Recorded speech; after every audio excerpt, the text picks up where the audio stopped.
Nah, ini aku kasih lihat ya untuk cara pakai lanbenanya. Ini tuh mudah banget ya.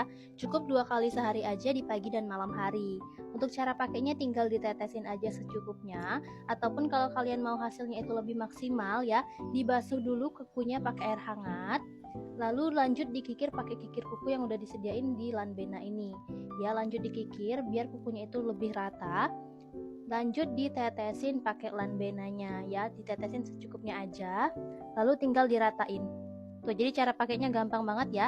Cukup 2 kali sehari aja di pagi dan malam hari.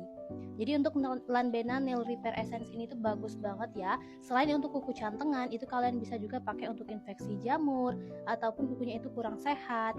Jadi untuk lanbena nail repair essence ini solusinya.